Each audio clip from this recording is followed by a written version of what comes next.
मालिक खुदावन तेरा धन्यवाद करते हैं, शुक्र और तारीफ करते हैं प्रभु जी कि महान तुसी सर्वशक्तिमान खुदावन खुदा। आज का जो वचन खुदावन खुदा जो तुसी मेरे मन दे विच पाया मेरे खुदावन दा खुदा, और मैं तुहाडे हत्थां जरिए तेरे पाक प्रभु च कवर कर दिया मेरे खुदावन खुदा। ये सारी गलबात खुदावन खुदा तुसी सिर्फ सुनने वाला नाल नहीं, मेरे नाल भी गलबात करना प्रभु जी कि जिन्हां हिस्सियां साडी कमी है खुदावन खुदा सुनना हिस्सियां ते काम कर सकिए प्रभु जी। मैं अपनी जुबान, अपनी अकल, अपनी समझ सारा हिस्सा तुहाडे हजूर रखते इस दुआ तुहाडे प्यारे पुत्र यीशु दे नाम विच मंग लैंदी हां, आमीन। सो जो आज का हिस्सा खुदा ने मेरे मन दे विच पाया वो है द डे ऑफ जस्टिस, न्याय दा दिन। जिद्दां सिस्टर ने कहा पहला कि हाँ ना कि सानू इदां खुदा यीशु की जो साडी शरीर है उन्हें पवित्र रखने की जरूरत है, लेकिन जेकर असीं पवित्र नहीं रखांगे तो अगला हिस्सा की होएगा, साडा न्याय दा दिन आएगा। असीं अपनी जुबान तो अंगीकार करते हैं कि साडा न्याय दा दिन आएगा। साडे चों कौन कौन जानता इस गल नूं कि साडा न्याय दा दिन आएगा? सारे जानते हैं ना, आप बाइबल भी पढ़ते आंगे तो आप जानते हैं कि न्याय का दिन आएगा। लेकिन कि असीं न्याय के दिन तो डरते हैं कि जैसे न्याय के दिन तो डरते हैं तो एक दिन असीं खुदा तो भी डरते हैं। जे असीं खुदा तो डरते हैं कि साडी जिंदगी दे विच वो न्याय के दिन नूं इंप्लीमेंट कर रहे हैं असीं, कि साडा जो लाइफ स्टाइल है वो इस डर नाल हैगा कि एक दिन आएगा कि सानू हर एक चीज का हिसाब करना पड़ेगा। मेरा जो उत्तर है आई थिंक नहीं, साडा जो लाइफ स्टाइल हैगा वो इस गल तो नहीं चलता हैगा। साडा जो काम है, साडा जो बोलना चाहता है इस चीज का मैच नहीं खाता कि एक दिन न्याय का दिन आएगा, सानू हर एक चीज का हिसाब देना पड़ेगा, हर एक चीज का, सिर्फ बड़े गुनाहां का नहीं, हर एक चीज का हिसाब करना पड़ेगा। लेकिन असीं इस चीज को इंप्लीमेंट नहीं करते, लागू नहीं करते अपनी जिंदगी दे विच। जे असीं लागू करते होइए ना तो जो चेयर्स इत्थे खालियां पईआं ना कभी खाली ना होण, और चर्च खुलण तो पहला असीं बाहर खड़े होइए, सानू ये होवे कि असीं अंदर जाइए कि असीं मूहरे जाके बैठिए। इत्थे कह के कहना पैंदा कि भाई मूहरियां सीटां ते आ जाओ, मूहरियां सीटां ते आ जाओ। सानू इहदा मतलब कि सानू खुदा दा डर नहीं हैगा। असीं छोटी छोटी चीज़ां पिछे डरदे रहंदे हां, लड़दे हां, सॉरी हाँ किस चीज़ पिछे लड़दे हां कि हाँ भाई मेरी ड्यूटी कातों लग गई, ठीक है।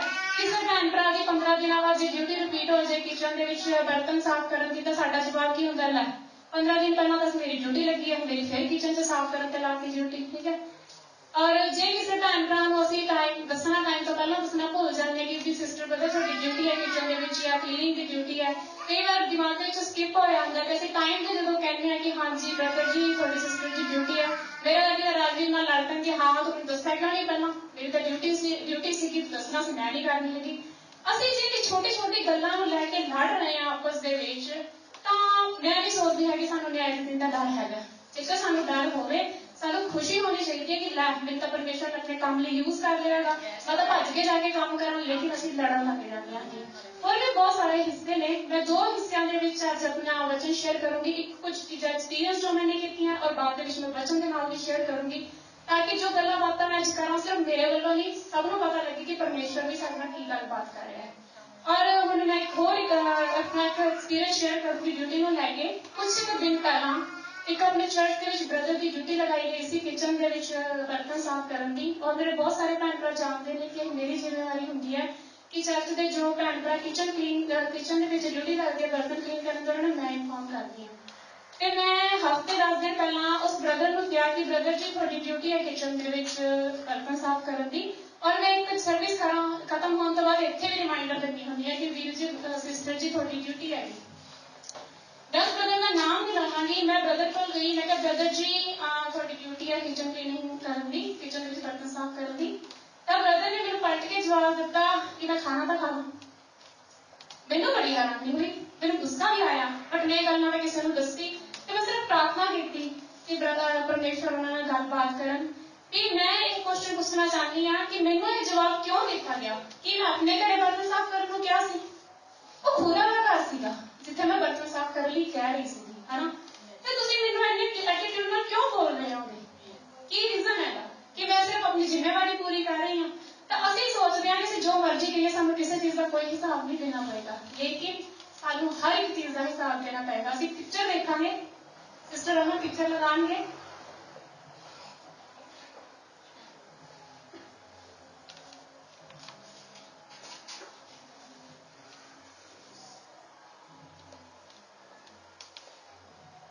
पिक्चर असीं देख सकते हैं।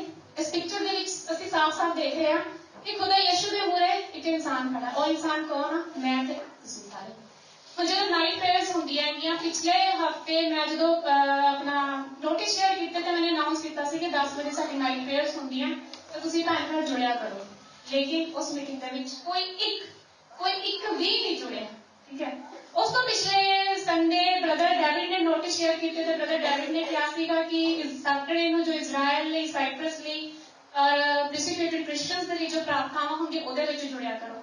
ਉਹਦੇ ਵਿੱਚੋਂ ਸਿਰਫ ਕੱਲ ਮੈंने ਨੋਟਿਸ ਕੀਤਾ ਇੱਕ ਬ੍ਰਦਰ ਮਨੀਸ਼ ਜਿਹੜੇ ਨਵੇਂ ਜੁੜੇ ਸੀ, ਬਾਕੀ ਉਹਨਾਂ ਪ੍ਰਾਰਥਨਾਵਾਂ ਦੇ ਵਿੱਚ ਕੋਈ ਵੀ ਨਹੀਂ ਜੁੜਿਆ। ਕੋਈ ਇੱਕ ਬੰਦਾ ਵੀ ਜਿਵੇਂ ਕਹਾਂ ਕਿ ਚਰਚ ਦੇ ਵਿੱਚੋਂ ਐਡ ਹੋਇਆ ਐਕਸਟਰਾ, ਕੋਈ ਨਹੀਂ ਐਡ ਹੋਇਆ ਸੀ। ਤਾਂ ਮੇਰਾ ਕੁਐਸਚਨ ਇਹ ਹੈ ਕਿ ਅਸੀਂ ਇੱਥੇ ਕੀ ਕਰਨ ਆਉਂਦੇ ਆਂਗੇ? ਅਸੀਂ ਜਦੋਂ ਇੱਥੇ ਖੜੇ ਬੰਦੇ ਦੀ ਗੱਲ ਸੁਣਨੀ ਨਹੀਂ ਹੈਗੀ, ਇੰਪਲੀਮੈਂਟ ਨਹੀਂ ਕਰਨੀ ਹੈਗੀ, ਅਸੀਂ ਇਸ ਚਰਚ ਦੇ ਵਿੱਚ ਕੀ ਕਰਨ ਆ ਰਹੇ ਆਂਗੇ ਜਦੋਂ ਅਸੀਂ ਸੁਣਨਾ ਹੀ ਨਹੀਂ ਹੈਗਾ? ਇਹ ਅਸੀਂ ਕਿਵੇਂ ਭੁੱਲ ਜਾਂਦੇ? ਜਿਹੜਾ ਇੱਥੇ ਇਨਸਾਨ ਖੜਾ ਹੁੰਦਾ ਉਹ ਇਨਸਾਨ ਨਹੀਂ ਹੁੰਦਾ, ਉਹ ਖੁਦਾ ਦਾ ਆਤਮਾ ਕੰਮ ਕਰ ਰਿਹਾ ਹੁੰਦਾ ਹੈਗਾ, ਖੁਦਾ ਕੰਮ ਕਰ ਰਿਹਾ ਹੁੰਦਾ ਸਾਡੀ ਸਾਰੀ ਕਲੀਸਿਆ ਦੇ ਨਾਲ। ਲੇਕਿਨ ਅਸੀਂ ਉਹਨਾਂ ਦੀ ਗੱਲਾਂ ਨੂੰ ਇਗਨੋਰ ਕਰ ਦਿੰਦੇ ਹਾਂ, ਖੁਦਾ ਦੀਆਂ ਗੱਲਾਂ ਨੂੰ ਇਗਨੋਰ ਕਰ ਦਿੰਦੇ ਹਾਂ। ਔਰ ਅਸੀਂ ਇਹ ਕਿਵੇਂ ਭੁੱਲ ਜਾਂਦੇ ਹਾਂ ਕਿ ਉਹ ਪਰਮੇਸ਼ਰ ਨੇ ਸਾਨੂੰ ਹੁਕਮ ਦਿੱਤਾ ਹੈਗਾ। ਸਾਡੀ ਕੋਈ ਔਕਾਤ ਨਹੀਂ ਹੈਗੀ ਅਸੀਂ ਇੱਥੇ ਖੜ ਕੇ ਪ੍ਰਚਾਰ ਕਰੀਏ ਕਿ ਕੱਲ ਮਾਈਕ ਤੇ ਫੜ ਕੇ ਕਰੀਏ। ਮੇਰੇ ਵਰਗੀ ਨੇ ਤਾਂ ਕਦੀ ਸਕੂਲ 'ਚ ਪ੍ਰਾਰਥਨਾ ਨਹੀਂ ਕੀਤੀ ਹੋਣੀ ਮਾਈਕ ਫੜ ਕੇ, ਤੇ ਮੈਂ ਇੱਥੇ ਪ੍ਰਚਾਰ ਕਰਨ ਵਾਲੀ ਕੌਣ ਆ? ਨਹੀਂ, ਸਾਡੇ ਨਾਲ ਪਰਮੇਸ਼ਰ ਗੱਲਬਾਤ ਕਰ ਰਿਹਾ ਹੁੰਦਾ ਹੈਗਾ, ਲੇਕਿਨ ਅਸੀਂ ਉਸ ਗੱਲ ਨੂੰ ਇਗਨੋਰ ਕਰ ਦਿੰਦੇ ਹਾਂ। ਜੇਕਰ ਅਸੀਂ ਸਾਰੀ ਚੀਜ਼ਾਂ ਕਰ ਰਹੇ ਹਾਂ ਤਾਂ ਮੈਨੂੰ ਲੱਗਦਾ ਸਾਡਾ ਚਰਚ ਆਉਣਾ ਜਾਂ ਨਾ ਆਉਣਾ ਇੱਕ ਬਰਾਬਰ ਹੈ। ਕੋਈ ਫਾਇਦਾ ਨਹੀਂ ਹੈਗਾ ਸਾਡੇ ਚਰਚ ਆਉਣ ਦਾ ਜਦੋਂ ਅਸੀਂ ਕਿਸੇ ਦੀ ਗੱਲ ਨੂੰ ਸੁਣ ਕੇ ਇਗਨੋਰ ਕਰਨਾ, ਚਾਹੇ ਉਹ ਵਚਨ ਹੈ ਚਾਹੇ ਨੋਰਮਲ ਗੱਲ ਹੈ। ਤਾਂ ਇਹ ਪਿਕਚਰ ਸਾਨੂੰ ਦਿਖਾਉਂਦੀ ਹੈ ਕਿ ਸਾਨੂੰ ਹਰ ਇੱਕ ਚੀਜ਼ ਦਾ ਹਿਸਾਬ ਕਰਨਾ ਪੈਂਦਾ। ਜਿੱਦਾਂ ਅਸੀਂ ਮਰ ਕੇ ਪਰਮੇਸ਼ਰ ਦੇ ਅੱਗੇ ਖੜੇ ਹੋਣਾ ਨਾ, ਤੇ ਪਰਮੇਸ਼ਰ ਨੇ ਸਾਨੂੰ ਪੁੱਛਣਾ ਹੈ ਕਿ ਮੈਂ ਤੈਨੂੰ ਆਪਣੇ ਘਰ ਦੇ ਵਿੱਚ ਬਰਤਨ ਸਾਫ਼ ਕਰਨ ਨੂੰ ਕਿਹਾ ਸੀ, ਮੈंने ਡੈਵਿਡ ਦੇ ਘਰੇ ਨਹੀਂ ਕਿਹਾ ਸੀ ਬਰਤਨ ਸਾਫ਼ ਕਰਨ ਨੂੰ, ਮੈंने ਰਮਨ ਦੇ ਘਰੇ ਨਹੀਂ ਕਿਹਾ ਸੀ ਬਰਤਨ ਸਾਫ਼ ਕਰਨ ਨੂੰ, ਅਮਨ ਦੇ ਘਰੇ ਉਹਨੇ ਨਹੀਂ ਕਿਹਾ ਸੀਗਾ। ਉਹ ਮੇਰਾ ਭਵਨ ਸੀ ਜਿੱਥੇ ਤੂੰ ਨਾ ਕੀਤੀ, ਉੱਥੇ ਤੂੰ ਨਾ ਕਰਦੇ ਤੇ ਮੇਰੇ ਤੋਂ ਸਵਰਗ ਦੀ ਉਮੀਦ ਰੱਖਦਾ ਹੈਗਾ। ਸਾਨੂੰ ਜੋ ਸਾਡੀ ਹਰਕਤਾਂ ਹੈ ਨਾ, ਜੋ ਸਾਡੇ ਕੰਮ ਨੇ, ਉਹਦੇ ਨਾਲ ਸਾਨੂੰ ਸਵਰਗ ਦਾ ਦਰਵਾਜ਼ਾ ਬਾਹਰੋਂ ਦੇਖਣ ਨੂੰ ਵੀ ਨਹੀਂ ਮਿਲਣਾ। ਸਵਰਗ ਵਿੱਚ ਜਾਣਗੇ ਤਾਂ ਬਹੁਤ ਦੂਰ ਦੀਆਂ ਗੱਲਾਂ ਹੈਗੀਆਂ। ਹਾਲੇਲੂਇਆ। ਸੋ ਇਹ ਚੀਜ਼ਾਂ ਜਿਹੜੀਆਂ ਹੈਗੀਆਂ ਇਹ ਚੀਜ਼ਾਂ ਸਾਡੇ ਲਈ ਬਹੁਤ ਮੈਟਰ ਕਰਦੀਆਂ। ਮੈਂ ਦਸਵੰਧ ਦੇ ਮੈਟਰ ਦੇ ਵਿੱਚ ਵੀ ਕੁਝ ਕਹਿਣਾ ਚਾਹਾਂਗੀ। ਸਾਨੂੰ ਪਰਮੇਸ਼ਰ ਨੇ ਹੁਕਮ ਦਿੱਤਾ ਕਿ ਆਪਣਾ ਉੱਤਮ ਹਿੱਸਾ ਲੈ ਕੇ ਆਓ ਦਸਵੰਧ ਦੇ ਵਿੱਚ, ਲੇਕਿਨ ਅਸੀਂ ਕੀ ਕਰਦੇ ਹਾਂ? ਅਸੀਂ ਜਿਹੜੇ ਉਹ ਨਹੀਂ ਹੁੰਦੇ 1-2 ਸੈਂਟ 3-4 ਸੈਂਟ ਹੁੰਦੇ ਹਨ, ਉਹ ਮੰਨਦੇ ਹੈਗੇ ਖੁਦਾ ਦੇ ਘਰ ਦੇ ਵਿੱਚ। ਕਿਹੜਾ ਹਿੱਸਾ? ਜਿਹੜਾ ਬਚਿਆ ਹੁੰਦਾ, ਜਿਹੜਾ ਬੱਸ ਵਾਲੇ ਟਿਕਟ ਤੇ ਵੀ ਨਹੀਂ ਲੰਦੇ ਹੈਗੇ, ਉਹ ਹਿੱਸਾ ਅਸੀਂ ਦਸਵੰਧ ਦੇ ਵਿੱਚ ਲੈ ਕੇ ਆਉਂਦੇ ਹਾਂਗੇ। ਔਰ ਅਸੀਂ ਆਪਣਾ ਹਿੱਸਾ ਅਸੀਂ ਬਚਿਆ ਪਾਉਂਦੇ ਆਂਗੇ ਉਹਦੇ ਵਿੱਚ, ਦਸਵੰਧ ਦੇ ਵਿੱਚ। ਤੇ ਖੁਦਾ ਨੂੰ ਕਹਿੰਦੇ ਆ, ਖੁਦਾ ਸਾਡੀ 500 ਯੂਰੋ ਸੈਲਰੀ ਹੋ ਜਾਏ, ਮੇਰੀ 600 ਯੂਰੋ ਸੈਲਰੀ ਹੋ ਜਾਏ, ਮੇਰੀ 700 ਯੂਰੋ ਸੈਲਰੀ ਹੋ ਜਾਏ, ਆਪਣੇ ਲਈ ਤਾਂ ਅਸੀਂ ਉੱਤਮ ਹਿੱਸਾ ਰੱਖਦੇ ਹਾਂ, ਲੇਕਿਨ ਖੁਦਾ ਦੇ ਲਈ ਬਚਿਆ ਤੇ ਫਿਰ ਅਸੀਂ ਸਵਰਗ ਦੇ ਵਿੱਚ ਵੀ ਬਚੇ ਰਸਤੇ ਦੇ ਵਿੱਚ ਹੀ ਜਾਵਾਂਗੇ। ਅਸੀਂ ਸਵਰਗ ਦੇ ਅੰਦਰ ਕਿਵੇਂ ਵੜ ਜਾਵਾਂਗੇ? ਤਾਂ ਮੇਰੇ ਕਹਿਣ ਦਾ ਮਤਲਬ ਇਹ ਹੈ ਕਿ ਜਿਹੜਾ ਇਹ ਨਿਆਂ ਦਾ ਦਿਨ ਆਏਗਾ, ਸਾਨੂੰ ਹਰ ਇੱਕ ਚੀਜ਼ ਦਾ ਹਿਸਾਬ ਦੇਣਾ ਪਏਗਾ। ਮੈਂ ਡਿਊਟੀ ਕਰਨੀ ਹੈ, ਮੈਂ ਡਿਊਟੀ ਨਹੀਂ ਕਰਨੀ, ਮੈਂ ਆਹ ਕਰਨਾ, ਮੈਂ ਉਹ ਕਰਨਾ। ਜਿਹੜੇ ਸਾਡੇ ਅੰਦਰ ਮੈਂ ਆ ਨਾ, ਸਾਨੂੰ ਹਰ ਮੈਂ ਦਾ ਹਿਸਾਬ ਦੇਣਾ ਪਏਗਾ। ਹਰ ਇੱਕ ਚੀਜ਼ ਸਾਡੇ ਤੋਂ ਪੁੱਛੀ ਜਾਏਗੀ। ਪਰਮੇਸ਼ਰ ਨੇ ਪੁੱਛਣਾ ਹੈ ਉਸ ਦਿਨ ਕਿ ਹਾਂ ਤੇਰੇ ਵਿੱਚ ਮੈਂ ਸੀ, ਇਹ ਕਿਹੜੀ ਗੱਲ ਦੀ ਮੈਂ ਸੀ? ਇਹ ਤਾਂ ਸਰੀਰ ਵੀ ਸਾਡਾ ਆਪਣਾ ਨਹੀਂ ਹੈਗਾ, ਇਹ ਤਾਂ ਸਰੀਰ ਵੀ ਤੇਰਾ ਨਹੀਂ ਹੈਗਾ, ਜਦਕਿ ਵਚਨ ਦੇ ਵਿੱਚ ਵੀ ਲਿਖਿਆ ਹੋਇਆ ਕਿ ਤੂੰ ਸਿਰਫ ਇੱਥੇ ਪਰਦੇਸੀ ਹੈਗਾ। ਸਾਈਪਰਸ ਦੇ ਵਿੱਚ ਅਸੀਂ ਪਰਦੇਸੀ ਨਹੀਂ ਹੈਗੇ, ਅਸੀਂ ਇਸ ਧਰਤੀ ਦੇ ਉੱਤੇ ਵੀ ਪਰਦੇਸੀ ਆਂਗੇ, ਕਿਉਂਕਿ ਵਚਨ ਦੇ ਵਿੱਚ ਲਿਖਿਆ ਹੈ ਕਿਉਂਕਿ ਸਾਡਾ ਸਰੀਰ ਜਿਹੜਾ ਉਹ ਮਰ ਜਾਣਾ ਹੈਗਾ, ਸਾਡੀ ਆਤਮਾ ਨੇ ਜਾਣਾ, ਅਸੀਂ ਇੱਥੇ ਪਰਦੇਸੀ ਆਂਗੇ। ਹਾਲੇਲੂਇਆ। ਸੋ ਇਹ ਸਾਰੀਆਂ ਚੀਜ਼ਾਂ ਸਾਡੀ ਜ਼ਿੰਦਗੀ ਦੇ ਵਿੱਚ ਨੇ, ਜੋ ਸਾਡੀ ਛੋਟੀ ਚੀਜ਼ਾਂ ਉਹ ਸਾਨੂੰ ਨਰਕ ਦੇ ਰਸਤੇ ਕਰਨ ਤੱਕ ਘੇਰਦੀਆਂ ਹੈਗੀਆਂ। ਔਰ ਬਾਅਦ ਦੇ ਵਿੱਚ ਜਦੋਂ ਅਸੀਂ ਮੰਨਣਾ ਤੇ ਖੁਦਾ ਕੋਲ ਜਾਣਾ ਤਾਂ ਪ੍ਰਭੂ ਨੇ ਸਾਨੂੰ ਪਹਿਚਾਨਣ ਤੋਂ ਇਨਕਾਰ ਕਰ ਦੇਣਾ। ਪ੍ਰਭੂ ਨੇ ਕਹਿਣਾ ਕਿ ਤੂੰ ਜਦੋਂ ਮੇਰੇ ਕੰਮ ਨਹੀਂ ਕੀਤਾ ਤਾਂ ਫਿਰ ਮੈਂ ਤੇਰੇ ਬਾਰੇ ਕਿਉਂ ਸੋਚਾਂ? ਹਾਲੇਲੂਇਆ। ਸੋ ਹੁਣ ਮੈਂ ਕੁਝ ਵਚਨਾਂ ਦੇ ਵਿੱਚ ਜਾਵਾਂਗੀ, ਅਸੀਂ ਵਚਨ ਦੇ ਨਾਲ ਵੀ ਗੱਲਬਾਤ ਕਰਾਂਗੇ। मैं पढ़ांगी इब्रानियां दी 9:27 ਦੇ ਵਿੱਚੋਂ, ਜਿਹਦੇ ਵਿੱਚ ਲਿਖਿਆ है और जैसे मनुष्य के लिए मरना और उसके बाद न्याय का होना नियुक्त है। हालेलुया। तो पहले वाली जो चीज़ां मैंने शेयर की वो मैंने अपने एक्सपीरियंस ਨਾਲ शेयर ਕੀਤੀਆਂ ਸੀ, लेकिन ਇਹ वचन ਦੇ ਨਾਲ मैं कर रही हूं ताकि जो भी मेरा भैन भरा सुने वो ये ना सोचे कि हाँ परमेश्वर भी नहीं पूछता है कि हाँ मैं तो पूजा ने अपने एक्सपीरियंस ਨਾਲ ਕੀਤੀਆਂ ਸੀ, लेकिन ਇੱਥੇ परमेश्वर ਗੱਲਬਾत ਕਰ ਰਹੇ ਨੇ ਸਾਡੇ ਨਾਲ। और जैसे मनुष्य के लिए मरना और उसके बाद न्याय का होना नियुक्त है। तो सानू पिक्चर की दिखा रही है कि साडे न्याय का होना नियुक्त है, साडा न्याय होएगा, हर एक चीज का न्याय होएगा। हालेलुया। तो मैं एक चीज शेयर करांगी जो मेरे मन दे विच आई। ਅਸੀਂ ਬਹੁਤ ਥਾਵਾਂ ਤੇ ਦੇਖਦੇ ਹਾਂ ਜਦੋਂ ਕਿਸੇ ਡੈਥ ਹੁੰਦੀ ਹੈ ਉਹਦੇ ਤੇ ਲਿਖਾਂਗਾ ਰੈਸਟ ਇਨ ਪੀਸ। ਠੀਕ ਹੈ, ਰੈਸਟ ਇਨ ਪੀਸ ਦਾ ਮਤਲਬ ਕੀ ਹੋ ਗਿਆ? ਇਨਸਾਨ ਨੂੰ ਸ਼ਾਂਤੀ ਮਿਲੇ। बट मेरे मन में क्वेश्चन हर बार आता है। एक्चुअली मैं अपनी यार ना कब्रिस्तान जानी हाँ, उत्थे मैं हमेशा एक चीज देखी तो उत्थे मेरे मन में आई सी कि ये लिखते रेस्ट इन पीस। पहली गल तो जिहड़े इंसान ने सारी उम्र गलत काम किए, चोरी डकैती, दूजे नूं तंग करना या कोई भी गलत काम किया, शराब चोरी, वो किधर रेस्ट इन पीस हो सकता है? हो सकता है? मैं नहीं सोचती हो सकती। और जेकर उस इंसान ने जिंदा जी खुदा यीशु नूं जान लिया, उन्हें परमेश्वर नूं जान लिया, तो नाम ग्रहण कर लिया, वो तो फिर जिंदे जी ही शांति दे विच, उन्हें मरण के पिछे तो मिलनी मिली, तो जिंदे जी ही शांति दे विच है। सो सानू हर एक चीज के उत्ते सोचने की जरूरत है कि हाँ साडा न्याय किहड़ी-किहड़ी चीज़ां लई होना ते किहड़े-किहड़े दिन नहीं होना। हालेलुया। सो मैं एक वचन दे विच जावांगी, सानू वचन होर भी कॉन्सेप्ट नूं क्लीयर करनगे। मैं पढ़ांगी रोमियो 1:28 ਤੋਂ 31। ਇਹਦੇ ਵਿੱਚ ਅਸੀਂ ध्यान ਨਾਲ सुनांगे कि परमेश्वर ने साथ की गलबात की है। जब उन्होंने परमेश्वर को पहचानना ना चाहा तो परमेश्वर ने भी उन्हें उनके निकम्मे मन पर छोड़ दिया कि वे अनुचित काम करें। हालेलुया। सो एक वचन मैं एक्सप्लेन करके पढ़ांगी।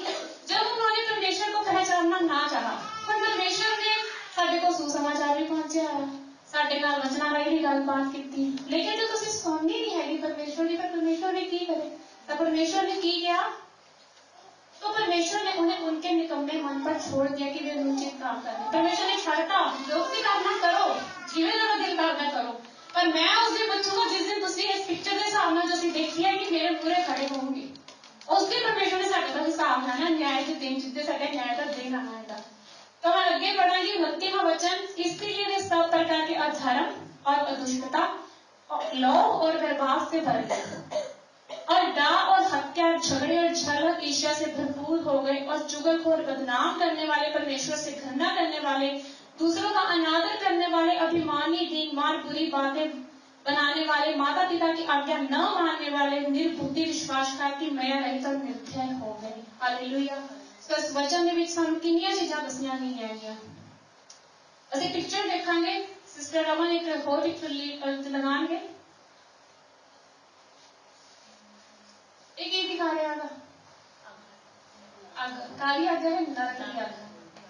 ਇਹਦੇ ਵਿੱਚ ਜੋ ਚੀਜ਼ਾਂ ਬੋਲੀਆਂ ਗਈਆਂ, ਅਧਰਮ, ਦੁਸ਼ਟਤਾ, ਲੋਭ, ਵੈਰ ਭਾਵ, ਡਾਹ, ਹੱਤਿਆ, ਝਗੜੇ, ਛਲ, ਈਰष्या ਭਰਪੂਰ, चुगलखोर, बदनामी करना, दूजा का अपमान करना, बुरियां गल्लां करनियां, मां प्यो दी ना माननी।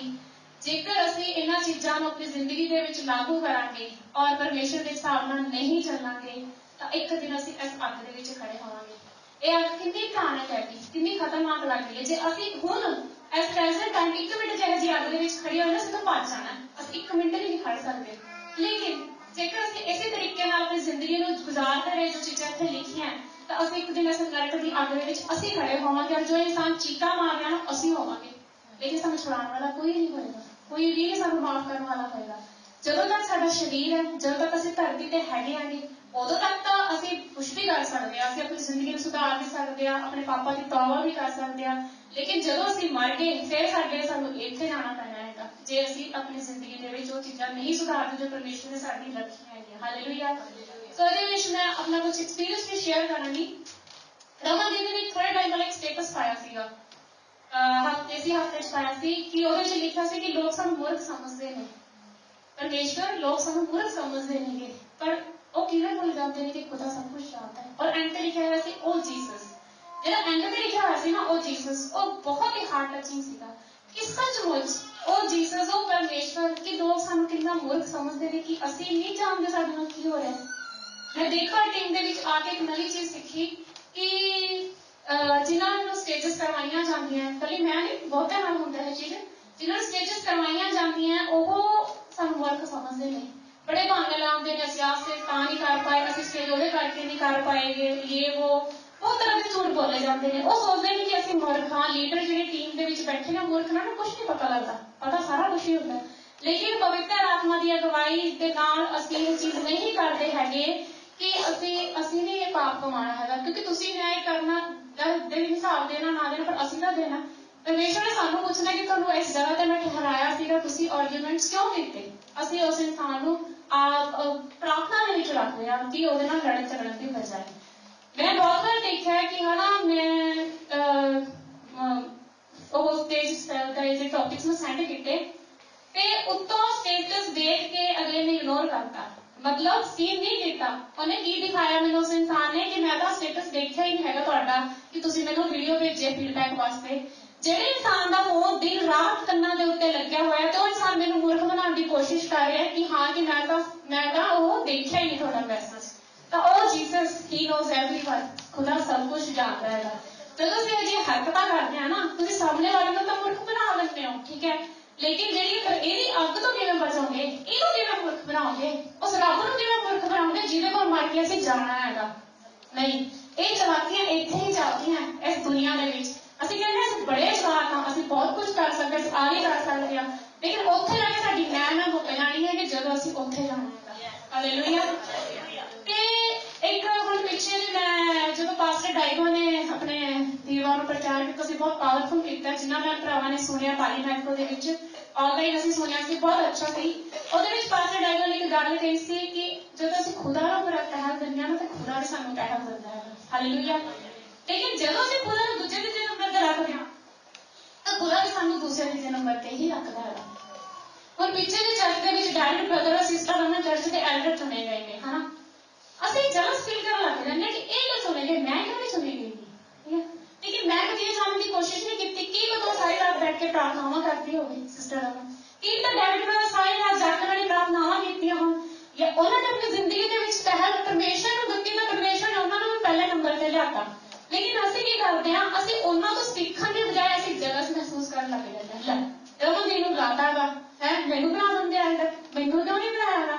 ਲੇਕਿਨ ਮੈਂ ਇਹ ਕਿਵੇਂ ਭੁੱਲ ਜਾਂਦੀ ਹਾਂ ਕਿ ਉਹਨਾਂ ਦੀ ਪਰਸਨਲ ਜ਼ਿੰਦਗੀ ਨੂੰ ਖੁਦਾ ਜਾਣਦਾ, ਮੇਰੀ ਪਰਸਨਲ ਜ਼ਿੰਦਗੀ ਨੂੰ ਮੈਂ ਜਾਣਦੀ ਹਾਂ। ਮੇਰਾ ਲੈਵਲ ਉਹਨਾਂ ਦੇ ਬਰਾਬਰ ਹੋਵੇ ਹੀ ਨਾ, ਤਾਈਓ ਫਾਇਦਾ ਹੈ ਨਾ ਚਰਚ ਦੇ, ਮੈਂ ਕਿਉਂ ਨਹੀਂ ਬਣੇਗੀ।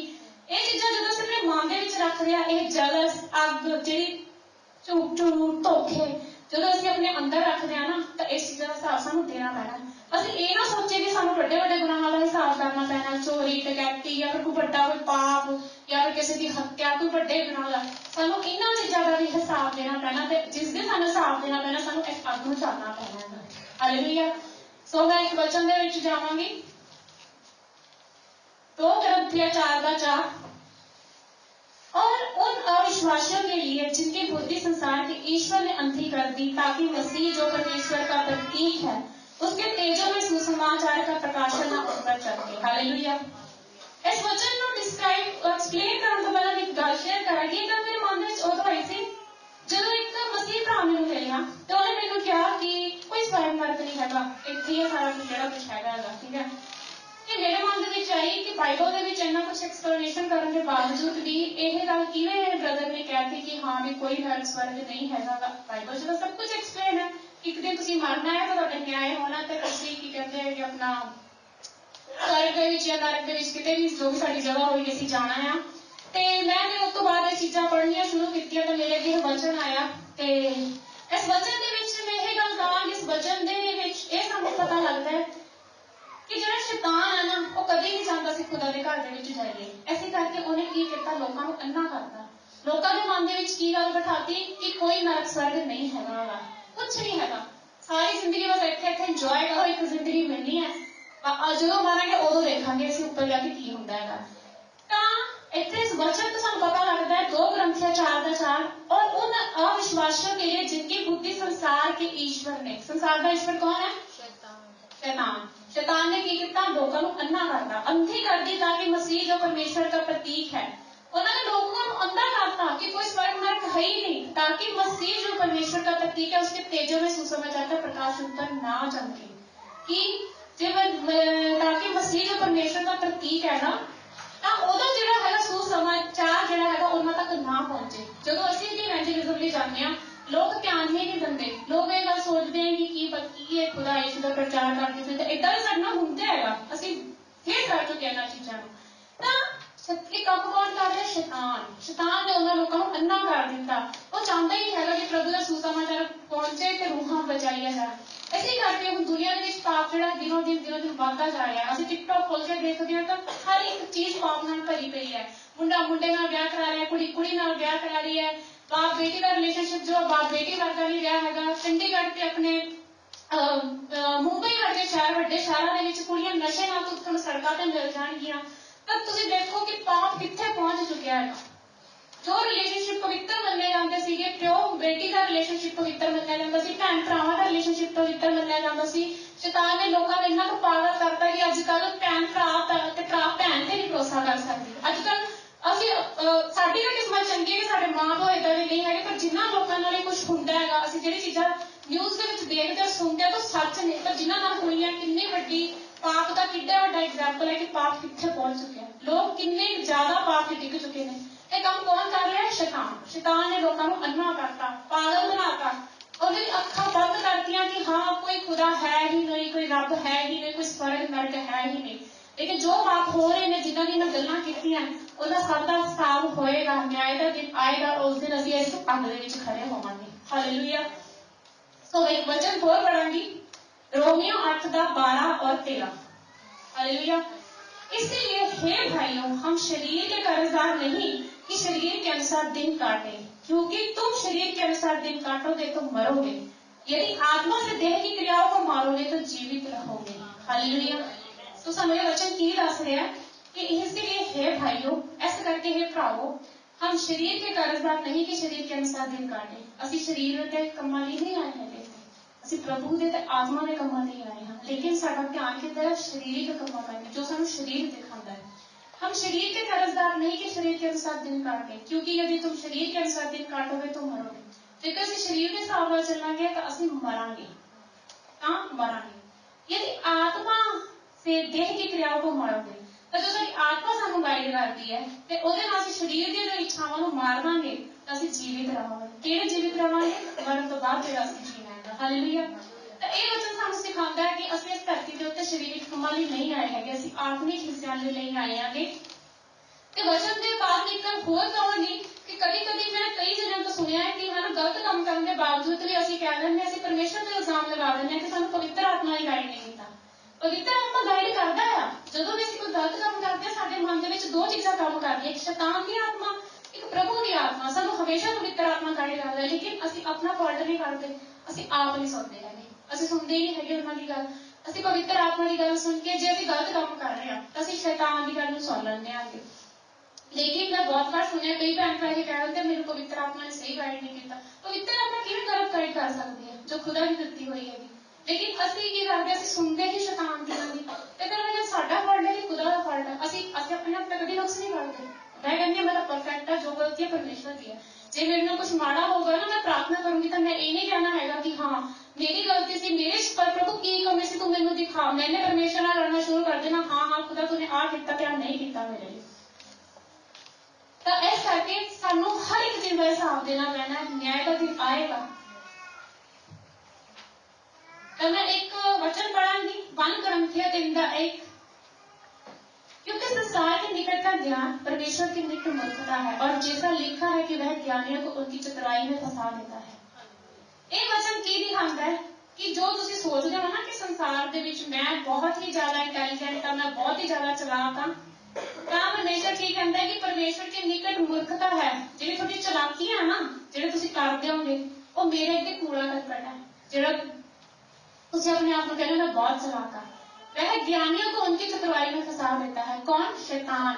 शैतान इंसान ਨੂੰ ਉਹਨਾਂ ਦੀ ਮੂਰਖਤਾ ਦੇ ਵਿੱਚ ਹੀ ਫਸਾ, ਉਹਨਾਂ ਦੇ ਗਿਆਨ ਦੇ ਵਿੱਚ ਫਸਾ ਦਿੰਦਾ ਹੈ। ਅਸੀਂ ਸੋਚਦੇ ਸੀ ਚਤੁਰ ਹਾਂ, ਲੇਕਿਨ ਅਸੀਂ ਦੁਨੀਆ ਦੇ ਸਭ ਤੋਂ ਵੱਡੇ ਬੇਵਕੂਫ ਹਾਂ ਜੇਕਰ ਅਸੀਂ ਦੁਨੀਆ ਦੇ ਹਿਸਾਬ ਨਾਲ ਚੱਲ ਰਹੇ ਹਾਂ। ਇੱਥੇ ਮੈਂ ਇੱਕ ਉਹ ਪੜਿਆ ਸੀਗਾ, ਆਪਣਾ ਇੰਟਰਨੈਟ ਦੇ ਉੱਤੇ ਦੇਖੀ ਸੀ, ਇੱਕ ਐਜੂਕੇਸ਼ਨਿਸਟ ਸੀਗੀ, ਉਹਨੂੰ ਕਾਫੀ ਅਵਾਰਡ ਮਿਲੇ ਹੋਏ ਸੀਗੇ, ਕਾਫੀ ਹਾਈ ਲੈਵਲ ਦੀ ਸੀ, ਤੇ ਮੈਂ ਉਹਦਾ ਨਾਮ ਨਹੀਂ ਮਿਲਿਆ, ਐਡਮਿਨ ਕੁਛ ਨਾਮ ਸੀ। ਤਾਂ ਉਹਨੇ ਕਿਹਾ ਸੀਗਾ ਕਿ ਨਾ ਕਿ the death is a nonsense thing. Honour ਸੀ ਉਹ ਕਿ ਜਿਹੜੀ ਡੈਥ ਹੈ ਨਾ ਉਹ ਨੌਨਸੈਂਸ ਥਿੰਗ ਹੈ, ਵੀ ਮੌਤ ਨਾਮ ਦੀ ਕੋਈ ਚੀਜ਼ ਹੈ ਹੀ ਨਹੀਂ ਧਰਤੀ ਦੇ ਉੱਤੇ। ਤਾਂ ਦੇਖੋ ਕਿੰਨੀ ਮੂਰਖਤਾ ਭਰੀ ਗੱਲ ਹੈ। ਉਹ ਤਾਂ ਕਹਿੰਦੀ ਹੈ ਕਿ ਮੈਂ ਦੁਨੀਆ ਦੇ ਵਿੱਚ ਐਜੂਕੇਸ਼ਨਿਸਟ ਨੰਬਰ 1 ਹਾਂ, ਮੈਨੂੰ ਤਾਂ ਅਵਾਰਡ ਵੀ ਮਿਲੇ ਹੈਗੇ, ਲੇਕਿਨ ਉਹ ਵਾਸਤਵ ਦੇ ਵਿੱਚ ਮੂਰਖ ਹੈ ਕਿਉਂਕਿ ਉਹਨੇ ਇਸ ਵਚਨ ਨੂੰ ਨਹੀਂ ਜਾਣਿਆ ਹੈਗਾ, ਉਹ ਇਸ ਵਚਨ ਤੋਂ ਬਹੁਤ ਦੂਰ ਹੈਗੀ। ਤਾਂ ਇਸ ਵਚਨ ਦੀ ਕਮੀ ਹੋਣ ਕਰਕੇ ਆਪਣੇ ਆਪ ਨੂੰ ਕਹਿੰਦੀ ਕਿ ਮੈਂ ਦੁਨੀਆ ਦੀ ਐਜੂਕੇਸ਼ਨਿਸਟ ਨੰਬਰ 1 ਆਂਗੀ, ਲੇਕਿਨ ਉਹਨੂੰ ਇਸ ਸੱਚ ਦਾ ਨਹੀਂ ਪਤਾ ਕਿ ਸੱਚਾਈ ਦਾ ਇਹ ਹੈ ਕਿ ਇੱਕ ਦਿਨ ਮਰਨਾ ਹੈ, ਮੌਤ ਵੀ ਹੋਣੀ ਹੈ, ਤੇ ਅਸੀਂ ਏਦਾਂ ਜੋ ਅਸੀਂ ਪਿਕਚਰਸ ਪਿੱਛੇ ਦੇਖ ਚੁੱਕੇ ਹਾਂ ਉੱਦਾਂ ਅਸੀਂ ਪਰਮੇਸ਼ਵਰ ਦੇ ਅੱਗੇ ਜਾ ਕੇ ਇੱਕ ਦਿਨ ਖੜੇ ਹੋ ਜਾਣਾ ਹੈਗਾ। ਅਸੀਂ ਬੜੀਆਂ ਚਲਾਕੀਆਂ ਕਰਦੇ ਹਾਂ, ਬੜਾ ਕੁਛ ਕਰਦੇ ਹਾਂਗੇ, ਲੇਕਿਨ ਜਿਵੇਂ ਪਹਿਲਾਂ ਵੀ ਕਹਿ ਚੁੱਕੀ ਹਾਂ, ਸਾਨੂੰ ਹਰ ਇੱਕ ਚੀਜ਼ ਦਾ ਹਿਸਾਬ ਕਰਨਾ ਪੈਣਾ ਹੈਗਾ। ਅਸੀਂ ਭੱਜੇ ਜਾ ਰਹੇ ਹਾਂ, ਸਾਨੂੰ ਪਤਾ ਹੀ ਨਹੀਂ ਸਾਡੀ ਮੰਜ਼ਿਲ ਕੀ ਹੈ, ਸਾਨੂੰ ਕੀ ਕਰਨਾ ਚਾਹੀਦਾ ਹੈ, ਅਸੀਂ ਦੁਨੀਆ ਤੇ ਕਿਉਂ ਆਏ ਹਾਂ। ਅਸੀਂ ਮਸੀਹ ਹੋਣ ਦੇ ਬਾਵਜੂਦ ਵੀ ਹਜੇ ਤੱਕ समझ नहीं सके कि सानू क्यों चुनिया परमेश्वर ने। साडी देह जिहड़ी हैगी दुनियावी कमां लई नहीं हैगी, साडी देह परमेश्वर ने सानू आत्मिक कमां लई चुनी। और सानू इह गल दा मान होना चाहिए कि परमेश्वर ने सानू दुनिया दे उत्ते रहण दे बावजूद भी सानू आत्मिक कमां लई चुनिया। लेकिन सानू इस चीज़ का मान नहीं हैगा, असीं इस चीज़ नूं संभाल ही नहीं पाए हैगे कि सानू परमेश्वर ने चुनिया कि असीं खुदा दे कमां नूं करिए। असीं बाहर भज्जे फिरदे हां, दुनियावी दौड़ दे विच नाल रल गए मसीह होण दे बावजूद भी, और उसके बावजूद भी की करते हैं सानू यह नहीं पता लग रहा साडी मंजिल कित्थे हैगी। तां सानू सोचण दी जरूरत हैगी है कि असीं किते उन्हां लोकां दे विच ना होईए कि चलाकियां करदे करदे असीं भी मूर्ख बन जाइए। हालेलुया। सो मैं एक वचन होर पढ़ांगी, प्रकाशित वाक्य 20:11-12। फिर मैंने एक बड़ा श्वेत सिंहासन और उसको जो उस पर बैठा हुआ था देखा। उसके सामने से पृथ्वी और आकाश भाग गए और उनके लिए जगह न मिली। फिर मैंने छोटे बड़े सब मरे हुए को सिंहासन के सामने खड़े हुए देखा और पुस्तकें खोली गई। पुस्तकें खोली गई अर्थात जीवन की पुस्तक, और जैसा पुस्तकों में लिखा हुआ था वैसे ही उनके कामों के अनुसार मरे हुए का न्याय किया गया। हालेलुया। सो पिक्चर जी है सानू दिखा रही है ना कि साडे एक अकाउंट जो है उत्ते खुल चुके हैं, जो भी असीं कर रहे हैं उस अकाउंट विच लिखा जा रहा है और साडा एक दिन न्याय होएगा। तो वचन दे विच क्या, फिर मैंने एक बड़ा श्वेत सिंहासन और उसको जो उस पर बैठा हुआ था देखा। एक मैंने बड़ा सिंहासन देखा, उस सिंहासन की है खुदा यीशु का, और उस पर बैठा हुआ देखा, उसके सामने से पृथ्वी और आकाश भाग। उसके सामने तो कौन भज गए? पृथ्वी और आकाश भाग गए। ਉਹ पृथ्वी आकाश ਜਿਹਨੂੰ ਅਸੀਂ पूजदे ਹੁੰਦੇ ਸੀ ਜਦੋਂ ਮਸੀਹ ਆਉਣ ਤੋਂ ਪਹਿਲਾਂ ਅਸੀਂ ਤਾਰਿਆਂ ਦੀ ਪੂਜਾ ਕਰ ਲਈ ਸੀ, ਚੰਦਰਮਾ ਦੀ ਪੂਜਾ ਕਰ ਲਈ, ਗ੍ਰਹਿ ਸ਼ਾਂਤ ਕਰਾ ਲਏ, ਉਹ ਪਾਠ ਪੂਜਾ ਕਰਾ ਲਈ। ਉਹ ਖੁਦਾ ਯਿਸੂ ਦੇ सिंहासन ਦੇ ਮੂਹਰੇ ਖੜ ਵੀ ਨਹੀਂ ਪਾਏ ਜਿਹਨੂੰ ਅਸੀਂ परमेश्वर ਮੰਨਦੇ ਹੁੰਦੇ ਸੀਗੇ। और उनके लिए जगह ना मिली, उन्होंने जगह नहीं मिली है। देखो साडा परमेश्वर कितना बड़ा है कि आकाश की धरती को भी जगह नहीं मिली। और फिर मैंने छोटे बड़े सब मरे हुए को सिंहासन के सामने खड़े हुए देखा। कि देखा कि जिन्ने भी मरे हुए लोग सब सिंहासन के सामने खड़े थे और पुस्तकें खोली गई। खुली हुई ना पुस्तक, एक ही अपनी पुस्तक सारे थी। एक पुस्तक खुली और खुदा यीशु जो न्याय कर रहे हैं। पुस्तकें खोली गई अर्थात जीवन की पुस्तक, और जैसा पुस्तकों में लिखा हुआ था। एक केड़ी पुस्तक है? जीवन की पुस्तक है। ठीक है, जो ਆਪਾਂ ਬਾਈਬਲ ਪੜ੍ਹਦੇ ਉਹਦੇ ਵਿੱਚ ਲਿਖਿਆ ਹੋਇਆ ਵਚਨ ਦੇ ਵਿੱਚ ਕਿ ਜਿਹਦਾ ਨਾਮ ਜੀਵਨ ਦੀ ਪੋਥੀ ਦੇ ਵਿੱਚ ਨਹੀਂ ਹੋਊਗਾ ਨਰਕ 'ਚ ਸੁੱਟਿਆ ਜਾਊਗਾ। ਤਾਂ ਇਹ ਜੀਵਨ ਦੀ ਪੋਥੀ ਹੈ ਜਿਹਦੇ ਵਿੱਚ ਸਾਡਾ ਨਾਮ ਹੋਣ ਦੇ ਸਾਹਮਣੇ ਸਾਡਾ ਅਕਾਊਂਟ ਵੀ ਖੁੱਲਿਆ ਹੋਇਆ ਹੈਗਾ। और जैसा पुस्तकों में लिखा हुआ था, जिवें जिवें से काम किए धरती के उत्ते वैसे ही उनके कामों के अनुसार मरे हुए का न्याय किया गया। तो फिर जैसे जैसे काम किए वजह सारा न्याय हो गया। सो एट द एंड ये जो वचन जो मैं पढ़े वचन सानू क्लीयर करते हैं। मैं अपना एक्सपीरियंस जो पहले शेयर किया, लेकिन मैंने दूसरी बार कहा कि मैं वचन नाल गलबात करूंगी कि वचना ने सानू की सिखाया है कि थोड़े हर एक चीज का न्याय होएगा। हजे भी साडे कोल टाइम हैगा कि असीं तौबा करिए, असीं अपने हर गलत काम नूं छड्ड के परमेश्वर तो माफी मंगीए और खुदा दे अगे दुआ करिए कि परमेश्वर साडे पापां नूं माफ करके सानू अपने जीवन की पोथी दे विच जदों साडा उत्ते हिसाब होवे तां स्वर्ग की पौड़ी चढ़ सकीए, असीं नरक की पौड़ी च ना जाइए। क्योंकि वचन कहता है कि मेरे बुलाए हुए तो बहुत ने लेकिन चुने हुए बहुत थोड़े हैं। असीं सारे बुलाए हुए तो हैगे हां लेकिन चुनिया होया ना बनना वो साडे उत्ते निर्भर करता है। सो जो अज का वचन है परमेश्वर ने मेरे मन के विच पाया। तो गॉड ब्लेस यू और परमेश्वर का मैं धन्यवाद करती हूँ।